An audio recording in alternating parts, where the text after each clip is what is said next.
don't always get to choose in this life, win and lose in this life, but I'ma prove in this life, we can move in this life. Antoine Routier, bienvenue au podcast. Merci. On se sent bien aujourd'hui? Oui, très bien, merci beaucoup.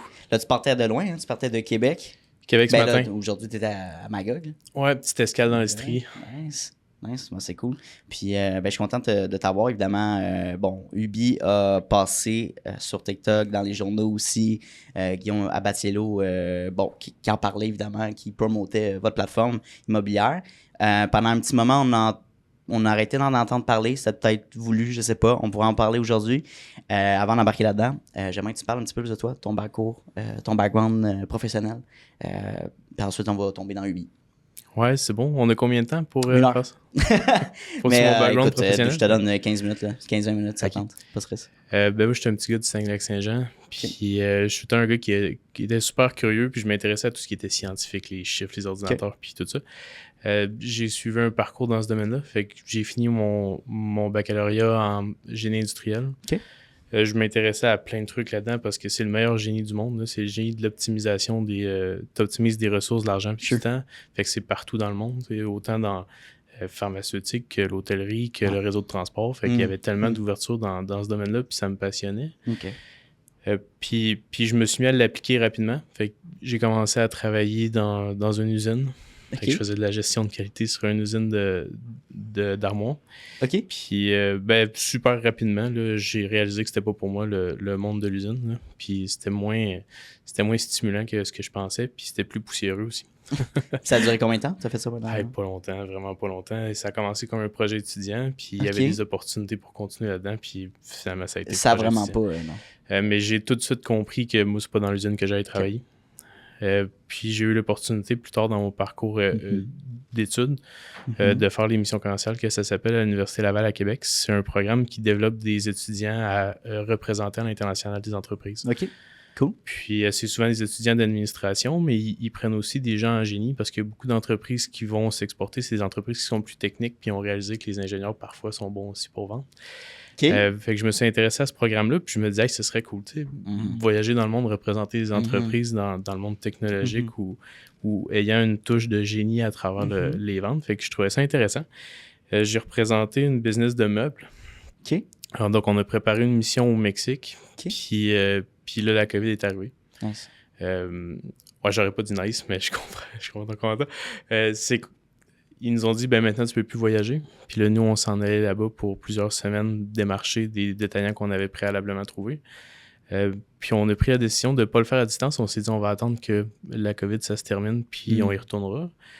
Le temps que la COVID se termine, ça a été beaucoup plus long qu'on pensait. Fait que d'un, les intérêts ont changé de marché. Fait que là, j'ai redémarché pour la Corée du Sud. Puis on faisait les appels de nuit, puis on trouvait des distributeurs là-bas. Puis pour eux, c'était un marché c'était des meubles de haute qualité, fait que c'était un marché luxueux. Ouais. Mais finalement, la COVID a comme jamais terminé. Là. Puis un jour, je me suis dit, on s'en sortira pas. Puis l'entreprise avec qui je travaillais commençait à plus voir le bout non plus. Là. Il était comme, faut changer de stratégie parce qu'il faut se remettre à vendre localement. C'est clair. Puis on a décidé de mettre fin à notre relation en super bon terme. OK. Moi, je suis retourné à la maison, puis je me suis dit, dans quel monde on s'en va? Là, le brick and mortar, ça ferme. Le commerce international, ça ferme. Tout ce qui est développement, c'est difficile. Mais là, le commerce électronique faisait un boom parce que là, tout le monde est en ligne. Tout le monde est en ligne, tout le monde est à la maison. Fait que là, je me suis dit, écoute, j'ai déjà pris d'expérience dans le réseau de distribution internationale. Je vais aller apprendre comment le faire au petit colis, puis je vais accompagner des business à vendre en ligne. Fait que je suis retourné me former. J'en ai appris.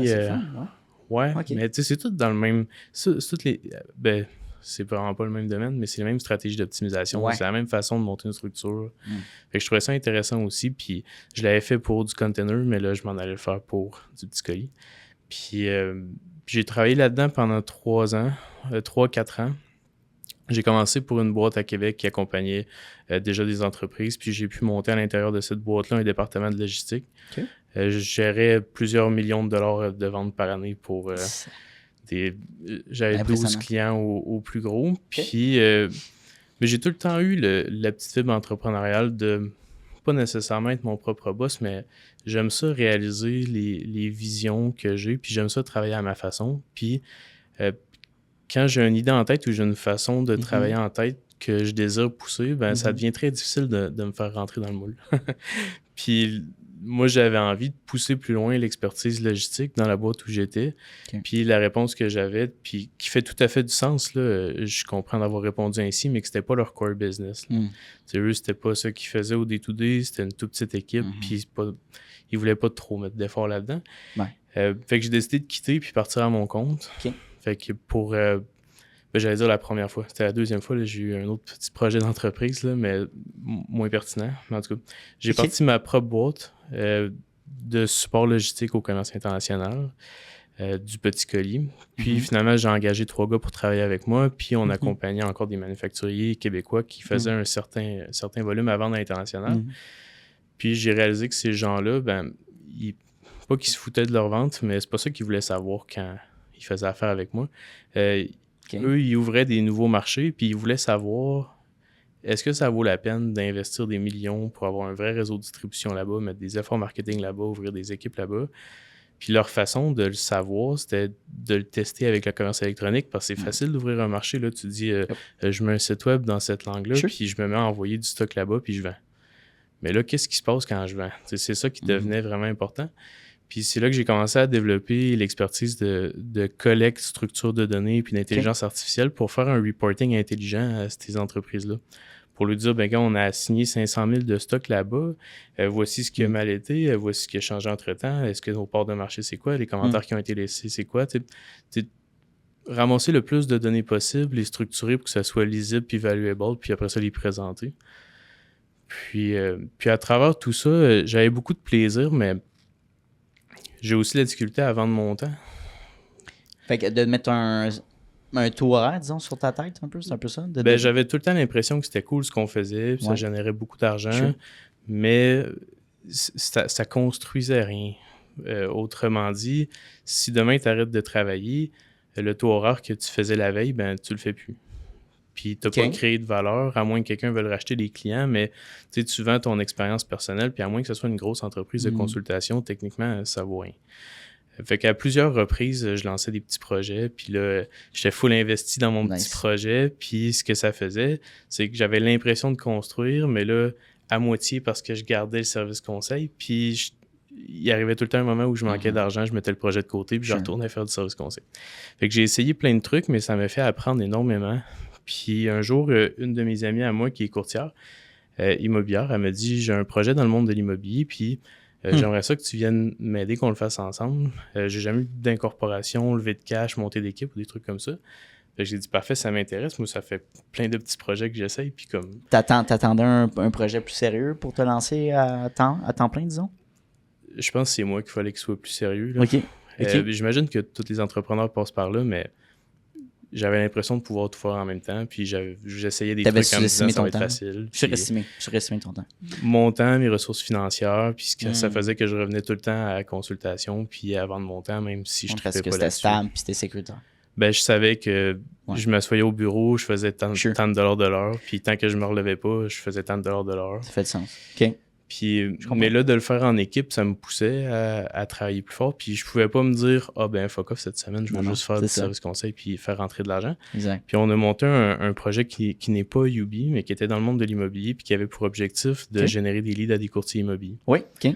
Puis ça fonctionnait super bien. Puis ça fonctionne encore pour mon associé qui est encore là-dedans. Nice. Par contre, j'ai appris très tôt que tu peux pas être payé par un partage de commission si t'es pas courtier immobilier.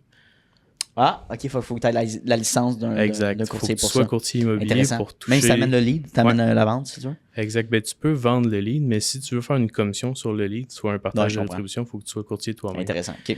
Fait que j'ai dit pas de trouble, je vais m'inscrire au cours de courtier immobilier, puis je vais le devenir. Fait que je me suis inscrit par correspondance au collège immobilier. Ouais. Puis je suis devenu courtier immobilier. OK. Donc, à travers le temps et les étapes de développement de ce projet-là, on avait des courtiers qui travaillaient pour nous. Sur les leads qu'on avait générés. Puis nous, on prenait des pourcentages de commission de ces gens-là. Puis ça fonctionnait vraiment très bien. Puis c'était intéressant comme modèle d'affaires. Par contre, il y a plein de trucs que ma tête de gars de chiffre ne comprenait pas. Genre? Tout le monde charge le même prix ou presque. C'est comme une règle non écrite que tout le monde doit ou devrait charger le même prix à tous les clients malgré les différences de prix de maison, malgré les différences de Là, tu parles du complexité de lead mandat. ou tu parles du... Par mandat. Fait que, tu sais, un courtier Ok. immobilier va généralement, dans le modèle traditionnel, charger 4-5% OK, à son pourcentage. client. OK, des cotes. Ouais, je comprends. OK. Mais ma tête ne comprenait pas pourquoi, si le mandat est facile, pourquoi je charge pas moins cher, puis si le mandat est dur, pourquoi je charge pas plus cher. Puis là, après ça, tu as une maison à 300 000 qui est à côté d'une maison à 800 000. Les deux vont avoir une charge de travail similaire, mais il y en a une, tu sais, les deux, c'est un pourcentage, fait qu'il y en a une qui me paye plus de 2 fois plus. C'est Puis là, plus payante, ouais. puis là, je comprenais pas. J'étais Exact. comme, pourquoi ça fonctionne comme ça? Ouais. Puis là, les courtiers immobiliers me disaient, ben Antoine, Si sur tu le charges long- quelqu'un à l'autre. sur le long run, ouais. c'est pareil pour toi. J'ai dit oui, mais pas pour les clients. Sure.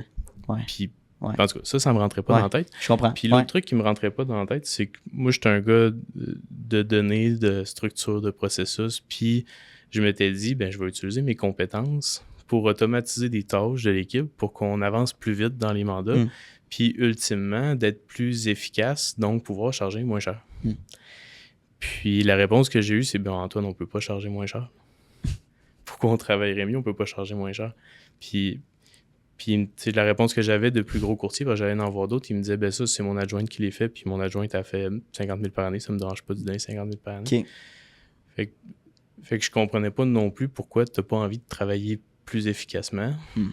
Je peux comprendre que si tu es en mesure de le payer, puis que pour toi, c'est pas super important, il y a pas de trouble, mais là, je me disais, il manque-tu de compétition? Tu sais, pourquoi t'as pas la pression de travailler le plus efficacement possible puis d'avoir le pricing le plus... Parce que tout le monde fait ça, non? Ben, ce que tout Ouais. secteur vit, puis ce que Ouais. toute entreprise vit, mais on dirait que dans le monde du courtier immobilier, c'est fais-toi un nom, Mhm. puis après ça, tu vas faire de l'argent. Fait que ce qui est C'est difficile, c'est de te faire une place, récolter des mandats. Une fois que c'est fait, ben, là, tu fais de l'argent. Mhm. Mais comme, pourquoi toi, demain, tu deviens courtier immobilier, là, Mhm. si tu as envie de vendre une maison 5 000, là, ce qui est vraiment pas cher, pourquoi tu peux pas le faire? Puis là, tu vas me dire, ben, je peux, mais là, tu vas recevoir de la pression des agences, des autres courtiers, puis tout le monde va te dire, rentre dans le moule, charge 4-5%, Mhm. développe ta stratégie marketing, fais-toi Ouais. un nom, puis quand ça va être fait, ben, tu vas faire comme nous de l'argent. Ouais. Puis, à mes yeux, le modèle était bon. Mais tu sais, l'évolution des technologies, la charge de travail, la facilité d'accès aux médias puis à développer son nom, fait que je pense que c'est révolu. Puis, pour toutes ces raisons-là, j'ai décidé de vendre mes parts dans le projet précédent, m'asseoir à la maison, puis dire, OK, ben maintenant, comment on fait pour créer un nouveau modèle dans lequel les courtiers immobiliers sont en compétition, puis que c'est le consommateur qui sort gagnant de ça, tu sais. On pourrait aller plus tard dans exactement C'est qu'est-ce qui est intéressant, Yubi, ça. là, Ouais, à moins que pour je sois bien comprendre parti. Là. Non, mais j'aime vraiment ça. Puis, juste, je suis très curieux personnellement, parce que tu as eu beaucoup d'expérience de travail dans différents domaines. Ouais. Pour l'immobilier, quand le courtier t'a approché, est-ce que c'était une passion de longtemps? Hey, je me vois peut-être investisseur, j'aime la brique, j'aime le concept de l'investissement à l'immobilier. C'était-tu quelque chose à la base qui t'intéressait puis tu disais, ah ouais, je me vois faire ça? Ou c'est comme, on l'essaye, whatever? Tellement. Là. OK, en nice. fait, j'ai tout le temps voulu acheter de l'immobilier. OK. Puis c'est comme... C'est jamais la priorité. Parce que là, il faut que tu ramasses un gros cash down pour Oui. aller... Je sais qu'il y a plein de stratégies, mais Ah, je les je sais. connais pas puis je suis pas assez bon. Mais Ouais, tu sais, ouais. dans ma tête, il faut que tu ramasses un gros cash down. Puis après ça, tu prends ce gros cash down-là, Ouais. tu le mets dans un bâtiment puis tu la regardes. Ouais. Fait que c'était jamais devenu une priorité. Puis quand elle me proposé un projet dans l'immobilier, je me suis dit, tabarouette, on va utiliser comme mes skills dans l'immobilier, Ouais. puis ça sera pas du passif, ça va être de l'actif. Là. Je vais avoir les mains sur le projet, puis on va travailler pour que ça avance. Fait que je J'aime me ça. dis que le meilleur des deux mondes. Puis un autre jour, quand J'adore je serai tanné de travailler fort, Nice. ben, je pourrais regarder mon argent dans un building. Là. Ben oui, puis c'est un des. Personnellement, moi aussi, c'est plus un avenue qui m'intéresse au niveau de l'investissement long terme, là, d'acheter un bloc. Mais bref, tu as mentionné quelque chose qui est très, très intéressant au début de notre entrevue. Peut-être la mentalité des gens face aux ingénieurs ou des gens dans ce domaine-là, du genre des personnes qui sont plus cartésiennes, des gens qui sont un peu plus logiques, un peu plus introvertis. Puis tu as dit, ben non, tu sais, je me considère comme un très bon représentant d'entreprise, un vendeur, quelqu'un qui se présente à faire des podcasts, un porte-parole, qui sort du stéréotype de l'ingénieur, ou tu sais, du fameux classique Bob Brun, ou tu sais, très technique. J'ai l'impression que c'est ça pour toi. Est-ce que tu sens, t'as-tu cette vibe-là, justement, d'avoir une personnalité un petit peu plus extravertie que la moyenne? Je sais pas. Comment tu vois ça? Premièrement, je suis pas ingénieur. J'ai terminé la formation, j'ai jamais fait partie de l'ordre. Juste pas me faire taper ses doigts. Là. Non, c'est bon, juste pour les techniques. Mais sure. Je suis coaché depuis que je suis mieux entouré à bien représenter, me présenter, présenter l'entreprise. Puis je suis conscient que c'est super important. Puis au début, c'était super difficile. Mais ça devient plaisant parce que je me trouve plus près de l'opinion des gens, puis de l'opinion de d'autres entrepreneurs, clients, puis partenaires. Plus on en parle, plus on a de feedback. C'est positif pour moi, pour l'entreprise. Je pense que c'est un mal nécessaire, c'est dur à apprendre, mais je pense que c'est accessible quand même à tous. Là. Puis je le fais à ma façon. Là. J'ai pas encore fait de danse TikTok. Là. OK, ben on fait ça à la fin du podcast aujourd'hui. Okay, on fait une trend pour... Non, mais j'aime ça, t'es souriant, tu ris, puis c'est le fun. Puis de toute manière, si on parle marketing en général, de te montrer de cette manière-là aussi, tu sais, quelqu'un qui est ouvert, qui est heureux, tu sais, qui justement, peut avoir des belles discussions, une belle communication, déjà là, ça te met sur l'avant-plan là, au niveau du marketing puis ton entreprise. Puis ça passe par un peu tout. Hein, j'ai eu plein de projets, je t'ai dit, j'essayais des millions d'affaires. Là. Il y a une année, je vendais des supports à carte à jouer, puis j'en vendais à des personnes âgées, des gens qui avaient des handicaps ou des résidences personnes âgées. Puis, tu sais, mettons, on en parlait d'un souper de famille, hey, comment ça va, tes supports à carte, puis... pas que ça me gênait, mais j'avais pas l'envie d'en parler, puis je réalisais que je ne trippais pas sur le produit. Tu n'avais pas l'envie? Tu vois, c'est... OK, c'est spécial comme réaction quand même. Ouais, fouille-moi pourquoi. Tu ne croyais pas, malheureusement, ou c'était parce que tu avais... j'avais l'impression de tirer sur une opportunité au lieu de résoudre un problème. Je comprends. Okay. Puis dans ce contexte-là, peut-être que je filais plus comme je suis opportuniste d'aller faire de l'argent. Ouais. Puis, tu sais, ça fonctionne bien, mais vois-tu, c'est pas un projet que j'ai aimé faire ça parce que j'ai eu des apprentissages, mais c'est pas un projet auquel je tenais, c'est pas un projet auquel je croyais si fort. Puis là, dans le contexte de Youbi, j'ai pas l'impression de tirer sur une opportunité, j'ai l'impression d'aller régler un problème, puis ça fait que ça me passionne d'en parler, puis j'apprécie les occasions de pouvoir en parler.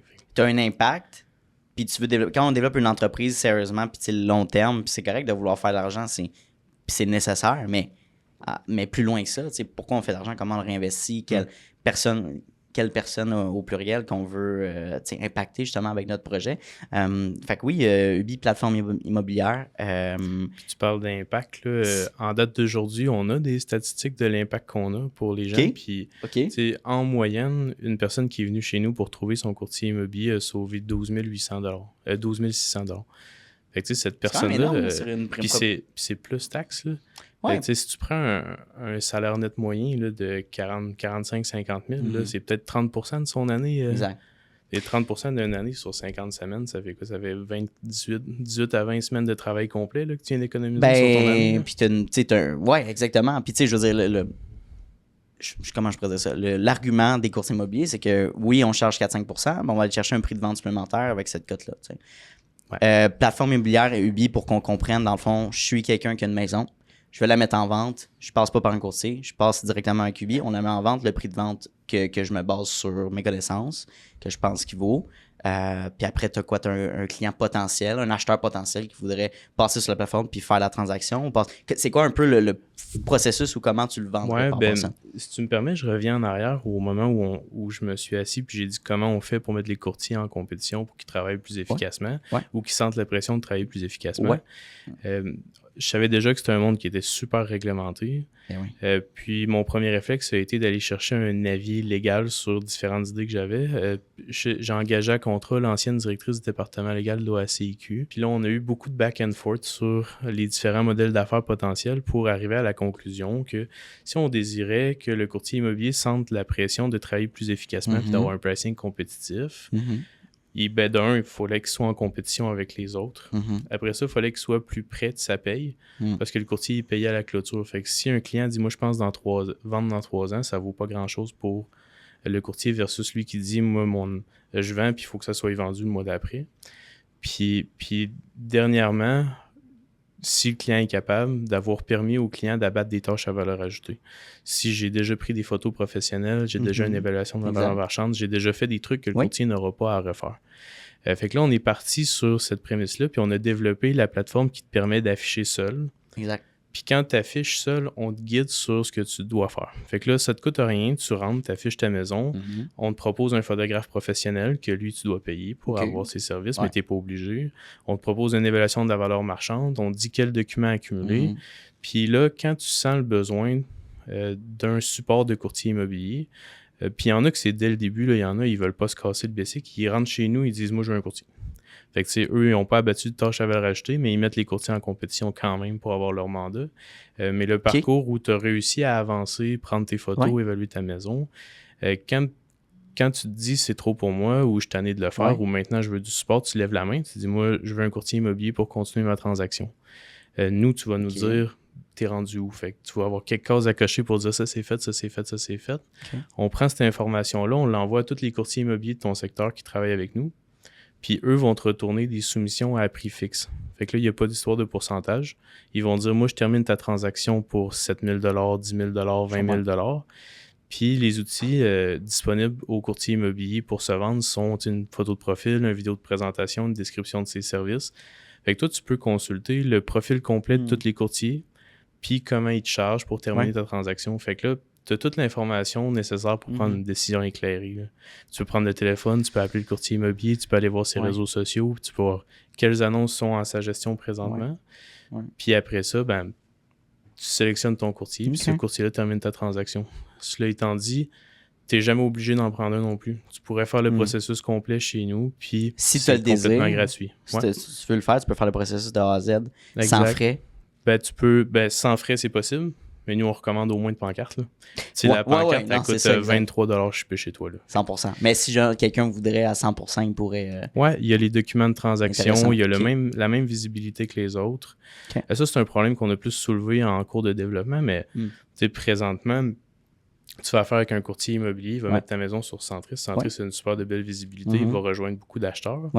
Mais tu vas mettre ta maison sur Kijiji, puis là, personne ne te voit. Mais non, c'est ça. Pour vendre, la première étape, c'est d'être vu. Puis là, les gens qui voulaient vendre par eux-mêmes, il y avait du proprio comme option, mais tu as un frais fixe à l'entrée. Fait que tu vas aller payer 1100 à 2000 $ pour être affiché. Puis encore là, tu n'as pas la même visibilité que sur un réseau MLS. Puis si tu veux rien payer, tu t'en vas sur Facebook Marketplace ou Kijiji ou des trucs comme ça. Puis là, tu n'as pas de visibilité. Fait que nous, on s'est dit, on va mettre ceux-là qui vendent seuls, puis ceux-là qui vendent avec des courtiers au même endroit. Comme ça, ils vont au moins avoir la même visibilité. Fait que si toi, tu veux pas de service de courtier immobilier, tu juges être capable de le faire tout seul, tu ne seras pas impacté au niveau de ta visibilité que tu fasses affaire ou non avec un courtier. Tu vas être à côté de tous les autres listings. J'aimerais qu'on parle un petit peu du backlash que vous avez reçu, malheureusement, suite à l'annoncement de la plateforme Ubi. On a vu les fameuses vidéos de Guillaume qui brûlait les papiers. Par rapport à ça.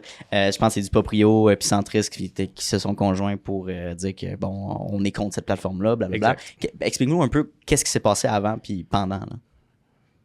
Bon timing, je pense qu'on était rendu là parce que je te parle de visibilité. Là, nous, on a des offres qui sont super belles pour les vendeurs. On dit viens vendre gratuitement, viens trouver ton courtier immobilier chez nous pour vendre. Puis on a d'autres projets qui n'ont pas été divulgués encore pour l'offre aux vendeurs.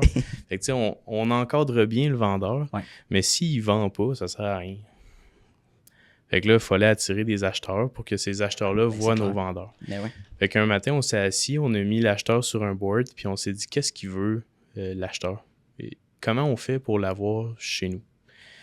Puis, tu sais, d'une séance de brainstorm, il n'y a pas de mauvaise idée. Il y a juste des idées. Fait qu'on a sorti un paquet d'idées de comment attirer les acheteurs pour arriver à la conclusion que ce qu'il veut voir, là, l'acheteur, c'est une vue d'ensemble. Il veut rapidement consulter c'est quoi les listings qui sont disponibles dans son secteur, puis pouvoir naviguer à travers ces listings. Fait qu'on s'est dit, on va créer un site où il va pouvoir consulter la majorité des listings qui sont en ligne, nonobstant de où ils sont sur l'Internet. Puis là, à ce moment-là, encore une fois, on s'en allait d'un monde qui était super réglementé. Fait qu'on a engagé une deuxième boîte d'avocats qui sont bien reconnus dans leur domaine pour la propriété intellectuelle et la technologie. Puis, encore une fois, on a back and forth avec eux sur différentes méthodes pour aller chercher cette information-là, la compiler, la présenter aux clients, puis le faire de manière légale. Fait que là, quand on a défini une stratégie, plus une méthodologie qui a été validé avec les avocats. Puis, tu sais, je dis validation, là, ils me chicaneraient peut-être de dire ça. Là. Ils n'ont pas estampé comme oui, ça marche. Là. Ils ont dit nous, on est prêt à aller défendre cette méthodologie-là. Selon ce que nous, on a analysé, c'est dans la légalité, puis tu peux opérer comme ça. Okay. Fait que voici les risques, étant risque de poursuite. Ben oui. Mais si tu veux le faire, vas-y. Fait que là, on s'est assis au bureau, puis on s'est dit, ben, let's go, on part. On va présenter à nos acheteurs la majorité des affichages immobiliers du Québec. Puis on s'est mis à le dire sur les réseaux sociaux. Okay. Parce qu'on voulait préparer les utilisateurs à l'arrivée de notre plateforme. Ouais. Puis, ben, sans surprise, Centris et du Proprio sont débarqués. Nous, on ouvrait le 1er mars. Ouais. Sont débarqués le 28. Je dis c'est un huissier, là. C'est pas eux directement, là, mais on a déjà reçu un huissier à mon domicile personnel le mercredi, comme à 10h, 10h30 le soir. Là. Wow. Pour te servir. Ouais. Pour me présenter un double processus d'injonction. Puis qu'on devait se présenter devant le juge le vendredi matin à 9h, qui était la veille de notre ouverture. Fait que là, quand tu reçois ça, ben, c'est quand même... Ben, tu shakes un peu dans tes culottes, là. Ben, tu le sais que ça arrivait un peu, mais c'est dur. Tu y attendais un peu ou c'était pas de même? On s'imaginait qu'il allait avoir une réaction quand même agressive des acteurs actuels du marché. C'est pas nouveau que les startups dans le domaine de l'immobilier reçoivent de la visite quelques jours avant l'ouverture. En date d'aujourd'hui, la majorité d'entre elles, puis je suis pas certain, fait que je garde un droit de réserve là-dessus, là, mais je pense que chacune d'entre elles a fermé ses portes après cette visite-là. OK, wow. Fait qu'on savait qu'on s'en allait dans de l'eau vive. Là. Ah, 100%, OK. Mais quand ça arrive chez toi, c'est différent. Tu sais, t'es en bobette, t'écoutes Netflix, puis tu reçois un t'es huissier. chez vous, personnel. Là. Ouais, c'est ça. Puis moi, dans ma tête, ça rentrait le matin à 8h là, ou à 9h, comme au bureau. Là. Mais non, ça arrive chez toi très tard le soir parce que, en tout cas, il semblerait que c'est une urgence quand ça arrive. Fait que tu reçois ça tard le soir. Fait que là, t'appelles les avocats, t'es comme, je viens de recevoir ces procédures-là à la maison. Eux te disent, ben scanne tout, on retourne au bureau puis on travaille. Mais comme t'es en bobette à la maison. Là, la soirée même. La soirée même, parce qu'il faut que tu te défendes dans comme... C'est moins de 2 jours, parce que là, t'es mercredi soir, jeudi passe, il faut que tu sois devant le juge prêt à 9h. T'as presque pas de délai, là. Non, exact. C'est fou, ça. Fait puis tu peux pas dire non, on met ça la semaine prochaine. Là. La journée de cours est bookée, puis toi, il faut que tu sois devant le juge à 9h. Mais c'est fou, là, les avocats, comment ils sont efficaces là-dessus. Là, pour l'avocate qui lit notre dossier, ben, on en a vu d'autres, là, mais je l'appelle, puis elle n'est pas chez l'équipe en tout. Là, elle est comme, scanne-moi les documents, puis envoie-moi ça au bureau. Je rappelle l'équipe, puis on va être chez vous demain soir, puis devant le juge vendredi. Ouf, OK. Fait que là, toi, tu te réveilles, tu scannes les documents, tu renvoies tous les trucs, puis là, tu reçois le deuxième coup de téléphone. Elle dit, ben là, avant de lire ce que tu m'as envoyé, il me faut le dépôt. Fait que là, le dépôt fait dans... c'est 5 chiffres de dépôt, mettons. Là. Okay. Avancer 5 chiffres de dépôt avant que les avocats commencent à travailler parce qu'eux veulent s'assurer d'être 100%. payés. Ouais. Fait que là, moi, j'appelle. Ça, c'est stressant aussi. Fait que là, moi, j'appelle les associés, je suis comme, faut envoyer un dépôt. Ben ouais, c'est ça. Là, faut on est devant devant là. Ben, c'est ça, on est devant le juge le vendredi. Fait que tu vois dans quel mode ça te met cette charge additionnelle-là. Toi, personnellement, comment tu t'es senti? C'était-tu comme une charge mentale ou un stress que tu n'étais pas prêt à vivre? Il y a eu une période où c'était comme... Tu flippes la switch de là, faut que je sois vraiment efficace, puis tu tombes d'un mode où tu travailles beaucoup, puis tu regardes pas trop ce qui se passe, puis tu abats plein d'affaires, parce que là, je te rappelle qu'on est devant le juge le vendredi, mais nous autres, on ouvre la plateforme le samedi, puis la plateforme, elle n'est pas finie, tu sais, on travaille dessus. Là. Ben non. Puis, fait que là, faut que tu fasses tout ça en même temps. Fait que tu tombes d'un mood où tu regardes plus autour, puis tu fais juste travailler. Mais quand la poussière retombe, là, tu réalises à travers quoi t'es passé, puis là, tu as un moment où tu te dis ça a brassé beaucoup, puis c'est loin d'avoir fini de brasser. On était devant le juge, je me rappelle plus des chiffres exacts, là, mais comme une fois semaine là, ou 2 fois semaine par semaine, là, sur plusieurs semaines, jusqu'à... dans le fond, tu as 3 phases de procès. Tu as l'injonction provisoire, interlocutoire, puis sur le fond. Puis là, des avocats l'expliqueraient mieux que moi, là, mais c'est genre provisoire dans l'urgence, qu'est-ce qu'on fait parce qu'il faut réagir maintenant. Interlocutoire, c'est comme une mini-enquête pour savoir qu'est-ce qu'on peut régler. Puis sur le fond, c'est les vraies questions de droit ou les questions qui subsistent, comment on les règle. Puis tu sais, sur le fond, ça peut être des années, fait que c'est pour ça qu'il y a 3 stades. Fait que là, nous, le provisoire, il faut aller se défendre pour maintenant. Fait que c'est un processus qui va vraiment très rapidement. Là. Mais l'argument principal, justement, sur ces injonctions-là, ça serait la compétition? Non. Ben, en fait...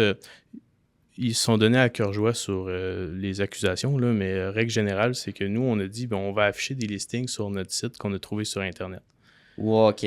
Fait que là, eux, ils ont dit, ils veulent nous donner. Sure. Ouais, OK, ouais. Fait que, tu sais, c'était légitime. Je comprends. Okay. D'avoir ce concern-là. Ouais. Puis les procédures ont évolué, puis il y a des trucs qui étaient moins légitimes à mes yeux qui ont été allégués. Là. Puis tu sais, c'est tout un monde, le légal. Puis tu as plusieurs aspects. Tu as le commercial, tu as le droit, tu as l'optics, tu as les...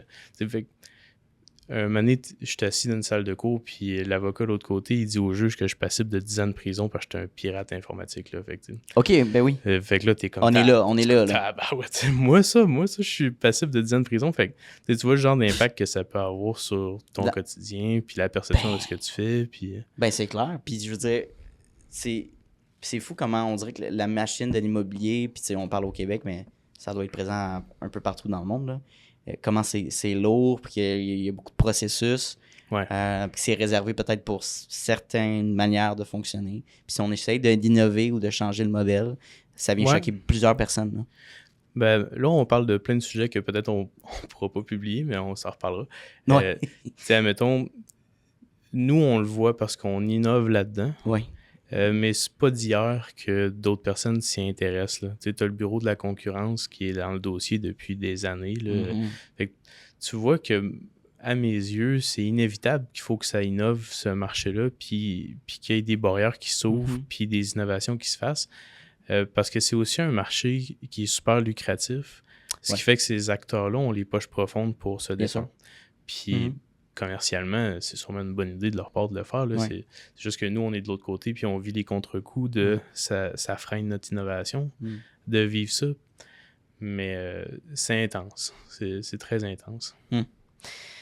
Ça serait quoi, là, on est le 8 juillet, en date d'enregistrement du podcast. Ça serait quoi les challenges, avoir passé tout ça pour faire connaître la plateforme? Puis j'imagine aussi, si on met de côté ces difficultés-là, mais de faire comprendre le concept justement d'afficher sa maison puis d'acheter sur cette plateforme-là chez un consommateur moyen, chez un jeune professionnel qui veut...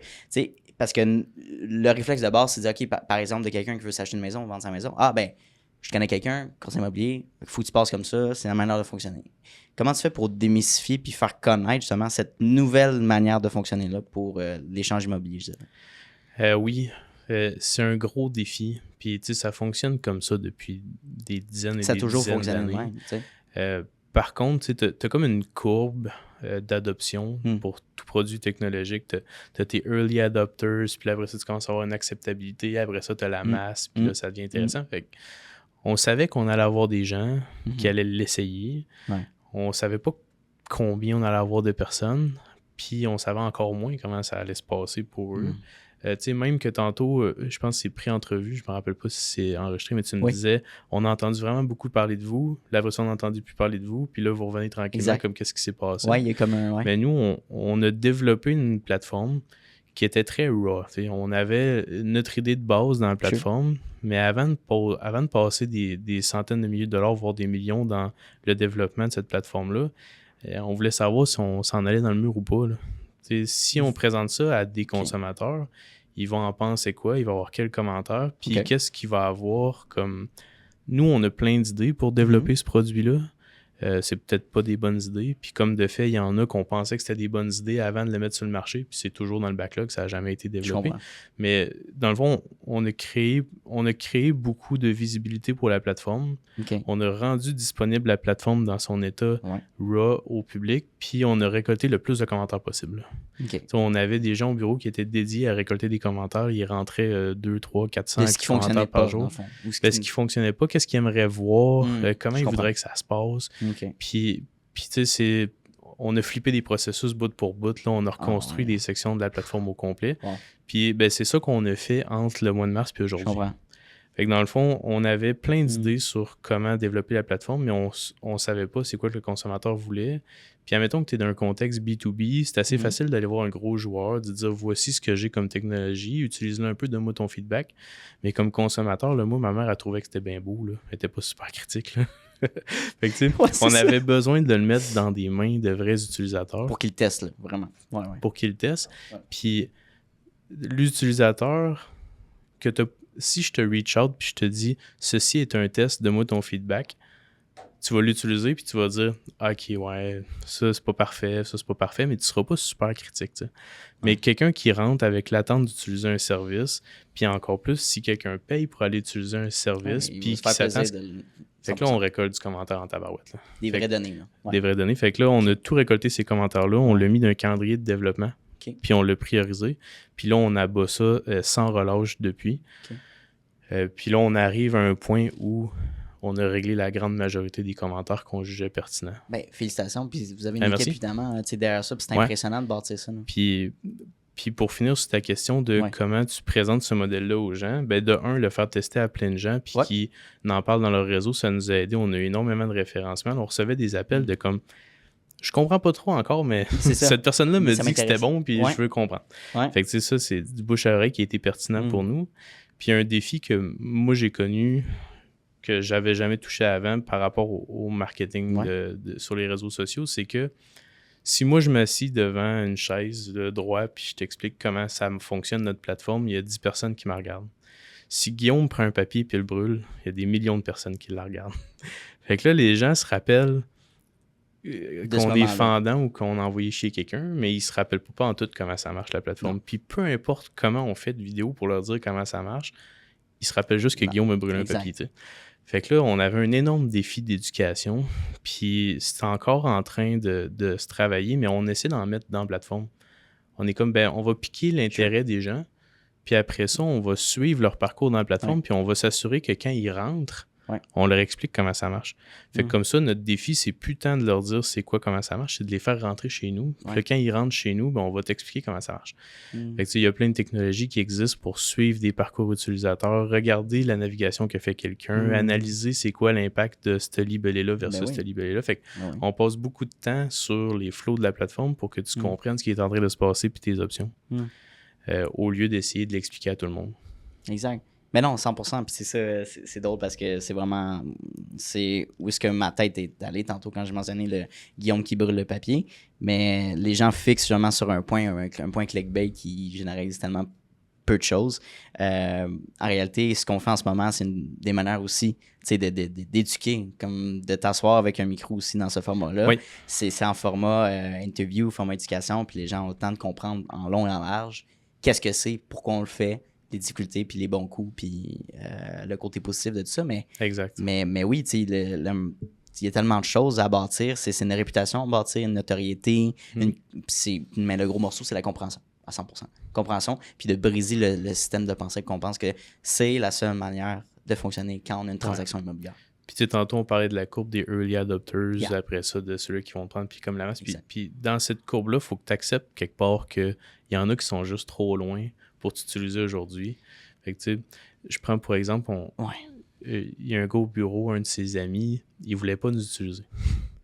Puis j'étais comme, t'as rien à perdre, c'est sans engagement. Tu rentres ton adresse ici, tu nous dis c'est quel type de bien immobilier, puis t'envoies ta demande. Tu vas recevoir des soumissions, puis les gens qui ont fait comme toi ont économisé en moyenne 12 600 $. Fait que là, on lui a tordu un bras, il l'a essayé. Puis là, il voyait les soumissionnaires, il était pas sûr. Mais tu sais, tu te dis, admettons, cette personne-là est dans la nature, là, on la connaît pas. Là. Elle est dans une masse qu'on a juste touchée par du marketing. Elle viendra jamais chez nous. Fait que tu sais, nous, on va se concentrer à aller chercher les gens qui ont... qui ont une maison, là, ou qui en cherchent une, là, ça, c'est la base. Mais tu sais, qui sont un peu tech-savvy, qui veulent un peu se mettre les mains dedans, qui veulent travailler un peu plus, qui veulent être impliqués pour économiser. Fait que il y a des gens qu'on sait qu'on ne touchera pas, puis on va les toucher quand Yubi va être bien connu, avoir une notoriété fondée, puis c'est correct, tu sais. T'sais, on parle justement de, mettons l'exemple de sauver 12 000 $. Je veux dire que le prix de l'immobilier en ce moment, pour la jeune génération, votre clientèle en ce moment, c'est sûr qu'il y a de l'engouement. Une jeune clientèle qui regarde ça et qui dit OK, ben ça me permet de sauver justement quelqu'un une aisance avec la compréhension et les outils technologiques. Let's go. Right? Puis tu sais, on parle de l'économie que fait le consommateur. Mais le courtier immobilier qui travaille à ce tarif-là, nous, on lui a pas tordu un bras. Là. On lui a dit, viens chez nous, regarde le dossier qu'on te présente, soumissionne le prix qui te convient, puis si tu es choisi, juste si tu es choisi, tu nous payes. Parce que nous, c'est les courtiers immobiliers qui nous payent pour cette mise en relation-là. Fait que tu sais, là, pour t'inscrire chez nous, ça coûte rien. Pour maintenir ton compte, ça coûte rien. Pour soumissionner, ça coûte rien. On te demande de soumissionner le prix que tu veux pour tes services. Puis si tu gagnes, tu nous payes. Fait que là, toi, t'es content. Le client est content. Nous autres, on est contents. OK. Fait que, J'ai une question de précision. Disons que là, tu parles d'un courtier immobilier. Vous avez votre banque de courtiers immobiliers qui font affaire avec vous. C'est-tu des courtiers immobiliers qui sont rattachés à des agences comme du Proprio, Remax, ou c'est vraiment des courtiers immobiliers à leur propre... comment ça fonctionne? Du Proprio n'est pas une agence. C'est indépendant. Mais tous les courtiers immobiliers qui sont chez nous font partie... soit sont indépendants eux-mêmes, ou font partie de Remax, Via Capital, Sutton, etc. Ils peuvent quand même procéder avec vous. Les courtiers immobiliers restent des travailleurs autonomes. Exact. Fait qu'eux ont le loisir de sélectionner la manière dont ils travaillent. Puis les sources de job qu'ils ont envie d'utiliser. OK. Puis nous, il n'y a pas de restriction, c'est ouvert à tous. Fait qu'un courtier immobilier, peu importe tu viens de où, peu importe tu travailles avec qui, tu rentres chez nous, puis on t'ouvre ton compte, tu te mets à recevoir des leads. Là. Intéressant. Non, je pensais que, on prend l'exemple d'un courtier Remax qui est exclusif à Centris. Je pensais que c'était pour vendre, mettons, sur leur plateforme. OK. Nice. Puis parle-moi un petit peu de l'engouement justement qui fait que la clientèle tech savvy un petit peu plus 25, 30 dans ces eaux-là.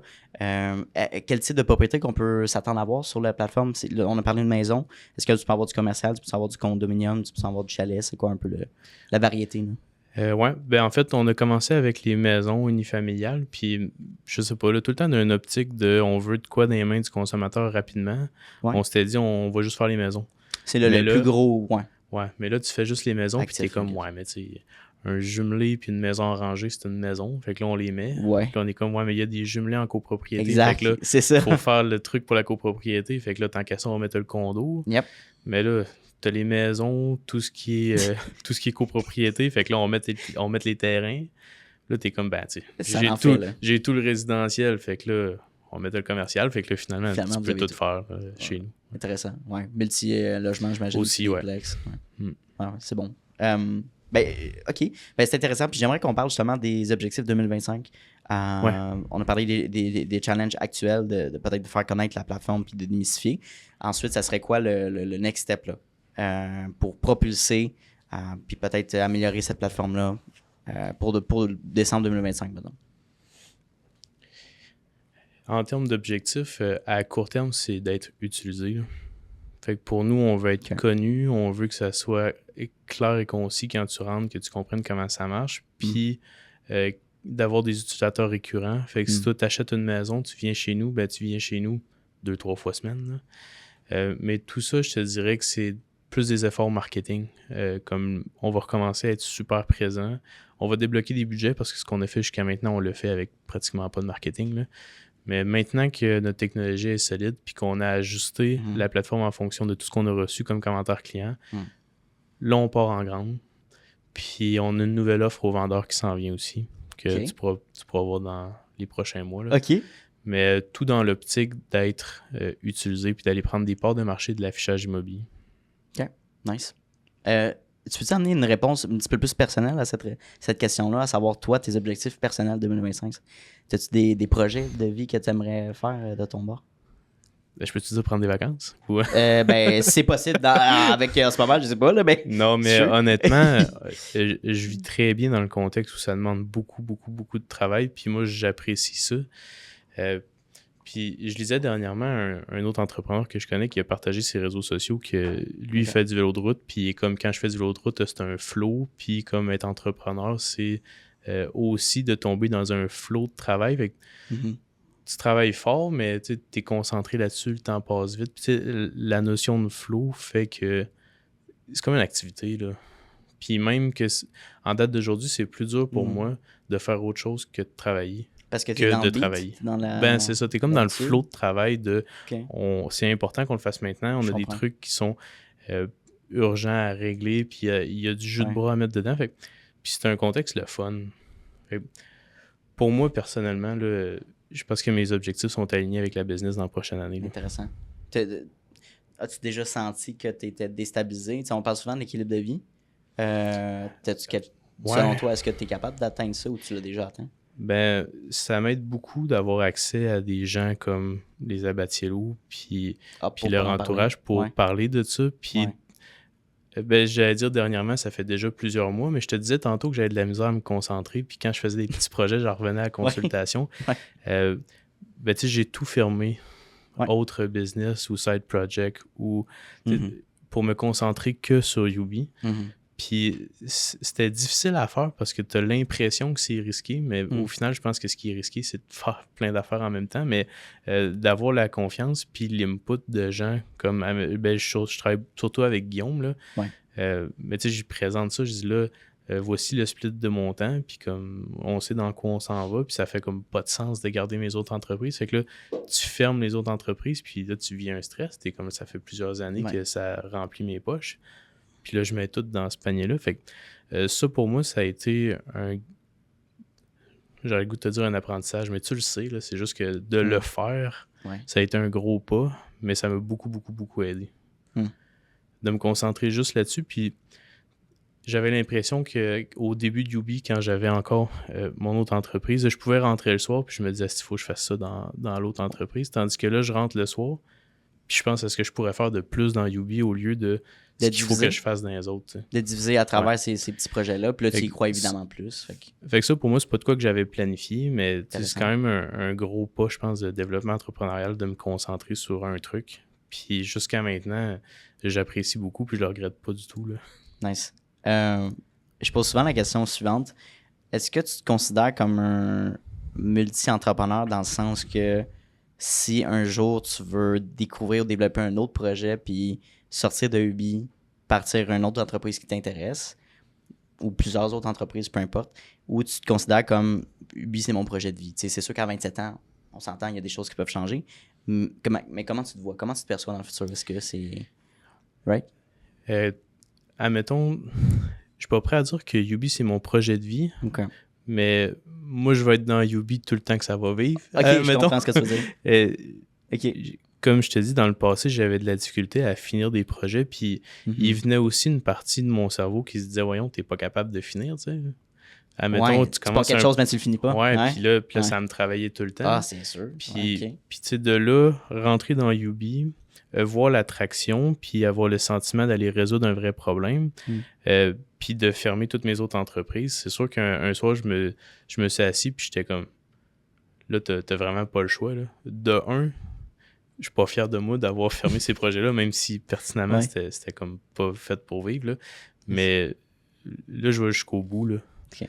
Puis il n'y a rien qui va m'arrêter d'aller jusqu'au bout de ça. Puis même que parfois, quand tu es entrepreneur, c'est peut-être normal, mais il passe des idées, puis tu es comme tabarouette que ça, c'est une bonne idée. Ou bien il passe des opportunités où tu te fais présenter des trucs. Puis maintenant, je suis inconditionnel. Là. Je suis comme moi, je fais juste Yubi. Là. Puis je vais aller jusqu'au bout de ça. Puis je ferai d'autres choses, mais que ça aille terminé, admettons, positivement ou négativement, mais je vais jusqu'au bout de ça. Je trouve, puis j'aimerais ça d'avoir ton opinion là-dessus, mais je trouve que c'est enivrant aussi de mettre autant de temps, d'énergie puis d'argent dans un projet qui, c'est une mission de vie, là, de le voir comme ça. C'est comme, hey, on fait ça pour ça.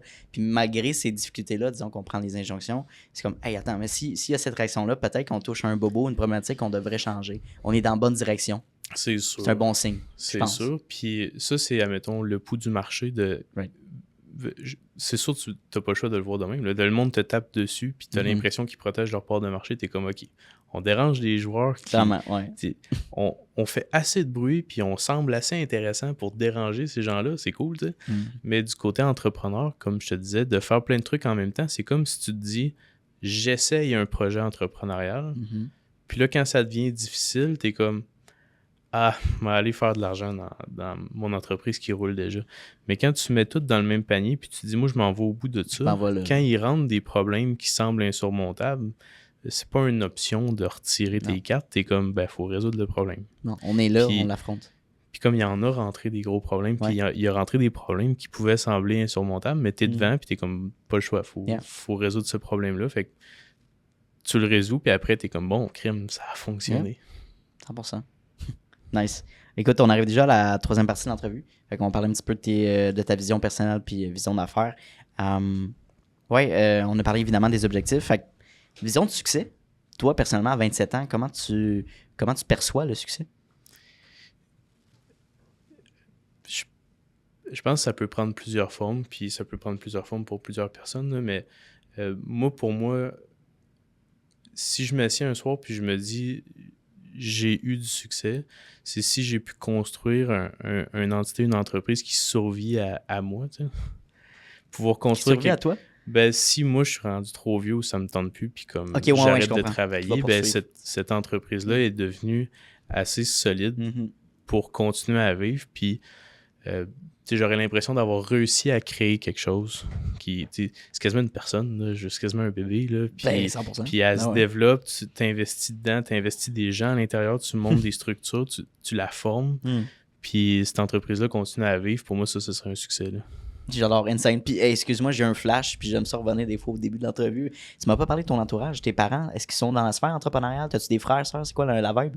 Hey, pas beaucoup. Non? Ok. Ma mère a eu un salon de coiffure. Ok. Puis après ça, elle est allée travailler chez Desjardins comme, Ok. Ouais. aux hypothèques. Mon père est policier. Ok. Mes frères ont 2 emplois réguliers. Qui t'es mouton noir, là? Carrément, là. Ouais. Ok. J'ai mon grand-père Intéressant. qui a eu plusieurs commerces. J'étais quand même proche de mon grand-père, mais Nice. en jeune âge. Ouais. Probablement que ça a eu de l'impact sur la manière dont je vois ça. J'imagine. Mais pas de relation directe. Par contre, quand je faisais du service conseil, Mhm. j'ai été en relation avec beaucoup d'entrepreneurs dont beaucoup ont du succès. Mm. Puis ça devenait des amis. Fait que, tu sais, je me suis créé un réseau en faisant du service conseil. Ouais. Puis je pense que c'est ce réseau-là qui m'a ouvert les yeux sur plein de trucs, là. Puis c'est quoi ta perception? C'est quoi la perception que tes parents ont sur toi en étant en affaires, avec les difficultés que vous avez passées à travers pour Ubi, puis justement les gros pas que vous faites pour connaître ça? C'est quoi? Comment qu'ils te voient? Comment qu'ils te décrivent? C'est quoi? Je suis vraiment curieux. Faudrait leur demander, là. Non, mais est-ce qu'ils t'en parlent de ça ou c'est comme. C'est un souper de famille? C'est-tu genre. Ils m'en parlent, mais Ouais. j'ai tellement, comme je te disais, j'essayais plein de mini-projets, puis j'ai tout le temps eu 1000 idées, puis je faisais tout le temps 1000 projets en même temps. Je pense que c'est devenu quotidien pour eux de me voir dans cet état-là.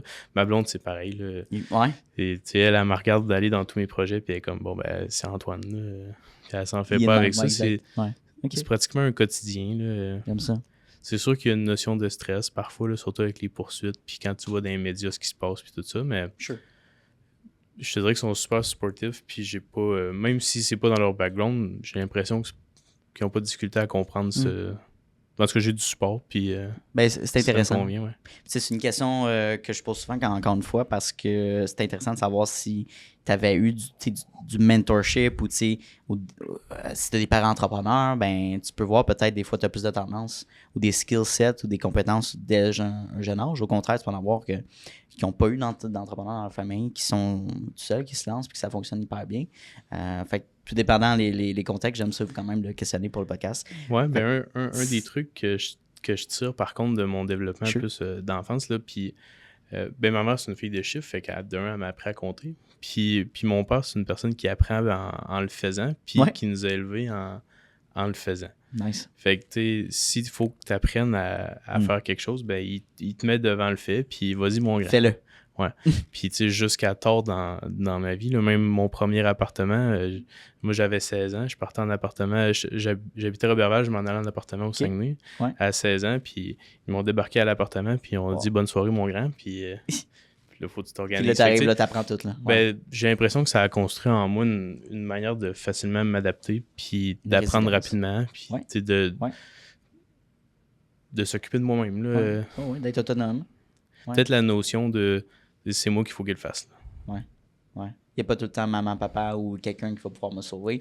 On va le faire nous-mêmes, on va être capable de le faire. Ben, je le sais qu'ils sont là, mais tu sais, quand tu développes des petits wins, puis ça construit ta confiance, puis tu viens qu'à vivre. Tu sais, mettons, tu te mets devant un marteau puis un clou, puis là, faut que tu le rentres dans le bois. Ben, la première fois que tu le fais, tu sais pas comment ça marche, puis là, tu te débrouilles, tu réussis à le faire. Là. La prochaine fois, il faut que tu construises un meuble, puis là, tu sais pas comment ça marche, mais tu réussis à le faire. La prochaine fois, il faut que tu construises une maison, puis là, tu sais pas comment ça marche, mais tu trouves comment le faire. Fait que, tu sais, à force d'être devant des trucs que tu sais pas faire, puis de figure out, j'ai l'impression que c'est comme plein de petites wins qui s'accumulent, puis ça fait que tu deviens d'un mindset de c'est sûr, je suis capable. Puis là, tu rencontres des problèmes qui sont de plus en plus gros, mais t'es abats dans le même mindset de puis c'est moins difficile capable de les affronter. Ouais. Ben, ouais. Parce que tu as bâti cette résilience-là, justement, de passer à travers ces difficultés-là, ces objectifs. Ouais, puis tu sais, ça s'applique partout, là. Moi, j'ai pas de formation de programmation, là. Et un soir, je me suis assis, puis j'ai vu un problème informatique, puis je me suis dit ça se règle par la technologie. Je suis pas capable de programmer, mais je suis capable de l'apprendre. Puis là, j'ouvre YouTube, j'apprends à programmer, puis comme tu crées la solution, puis maintenant, t'es comme, bon, ben à cette heure, je suis capable de programmer, tu sais. Exact. Puis ça, je pense que c'est super fort d'avoir cette capacité-là, de se dire, je suis capable de le faire. Ben, je pense que c'est la capacité numéro 1 d'un entrepreneur qui réussit, c'est ça, c'est d'être capable d'être autodidacte, d'apprendre par lui-même des choses qui sont nécessaires, parce que nécessairement, quand on se lance en affaires, il faut porter plusieurs chapeaux. De beau déléguer puis avoir l'argent infini à un moment donné, il faut que tu fasses certaines tâches que tu n'es pas nécessairement 100% à l'aise. Syndrome d'imposteur, ça rentre là-dedans aussi. On n'est pas 100% à l'aise quand on se lance. C'est normal. Après, tu développes une aisance puis une confiance. Puis, right? Ouais, puis ça s'enseigne à ton staff aussi. Là. Tu vas croître avec des gens, puis tu vas avoir des profils qui vont rentrer chez toi qui vont être bons sur un sujet. Mais là, tu es en petite entreprise. Fait que tu es comme, il faut aussi que tu fasses ça. Puis il est comme, j'ai jamais fait ça de ma vie. Puis là, tu es comme, structure-toi un peu, reviens me voir. Fait que là, il part, puis il se structure un peu, il revient te voir. Puis là, il a réussi à se structurer. Puis là, il réussit à abattre une autre tâche, puis là, il construit cette confiance-là. Puis là, tu sais, tu as toute l'équipe autour de toi qui construit une confiance de on est capable de le faire. Puis là, tu te ramasses d'un environnement qui est ultra productif. Là. Nice. Nice, ça, 110%. Puis votre équipe, ça ressemble à quoi? C'est quoi la quantité de personnes, les différents départements? C'est quoi votre... Alors, on est rendu à l'interne 4 développeurs. Okay. On a 3 ressources administratives. Okay. On a un gars qui fait du marketing. On utilise plusieurs ressources du groupe Abatiello vu qu'on travaille dans leur bureau. Ouais.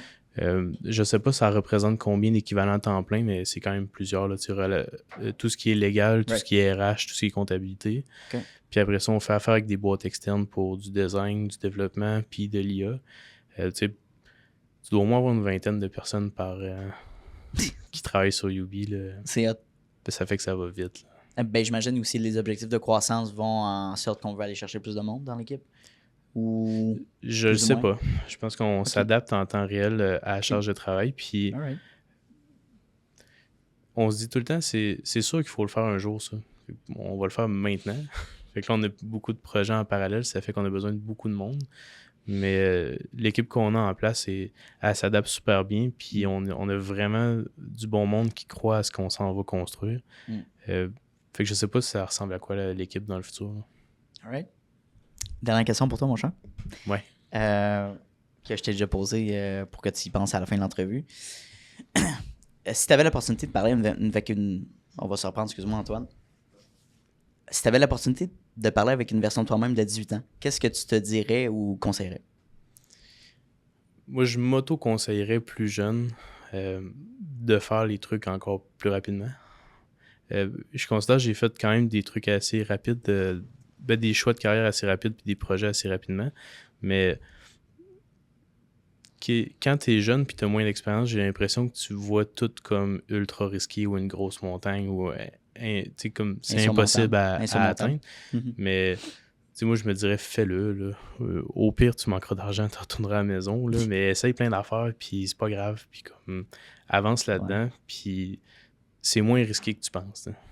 Fait que, vu que tu as peu de responsabilités, justement, quand on parle de responsabilités, ça peut être la famille, mais c'est juste une question d'argent.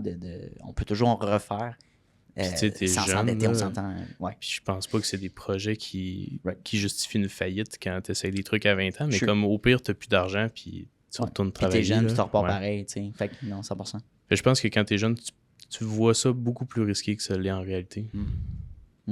Make sense. Antoine, ça a été plus qu'un plaisir de jaser avec toi. Tu as aimé ton expérience avec moi aujourd'hui? J'ai adoré. Nice. Évidemment, c'était pas ton premier podcast, c'est à l'aise un peu de la formule, fait que j'étais content qu'on puisse jaser ensemble, évidemment, de faire connaître cette belle plateforme-là, d'innover, parce que notre but, c'est de faire connaître justement aux jeunes professionnels qui se lancent en affaires différentes manières de fonctionner, puis découvrir des carrières, évidemment. Fait que merci de ton passage au podcast, et ce que je propose à mes invités, c'est que dans 6 mois, suite à la publication du podcast, on fasse une partie 2. Donc, les nouveautés, les nouveaux projets, nouveau développement par rapport à Ubi. Qu'est-ce qui se passe aussi dans ta vie personnelle? Tu es toujours le bienvenu au podcast, évidemment, pour revenir et parler de Ubi puis de toi. Avec plaisir. Merci encore. Hey, salut! Ça fait déjà la 2e fois qu'on se voit dans cette même vidéo-là. Donc, merci de ton attention puis merci de ta discipline parce que c'est un mince pourcentage des gens qui sont capables d'écouter du début de l'épisode jusqu'à la fin. Donc, merci beaucoup de ta discipline. Ça démontre énormément de motivation de ta part et bien sûr d'un aspect important de l'entrepreneuriat que oui, la motivation c'est important, mais la discipline c'est encore plus important. Donc, merci de ton intention. La meilleure manière que tu peux me repayer pour ce podcast-là, c'est tout simplement de repartager le podcast dans des Instagram Stories, d'en parler avec tes amis, d'envoyer le lien à tes amis. Hey, Mathis, va donc écouter cet épisode-là, c'est super intéressant. Ça vaut de l'or, puis ça va me permettre d'aller faire croître le podcast à un niveau exponentiel. Donc, merci beaucoup pour ton aide et ton intérêt pour le podcast. Et bien sûr, on se revoit la semaine prochaine dès jeudi midi pour un nouvel épisode. Donc, bonne journée à toi.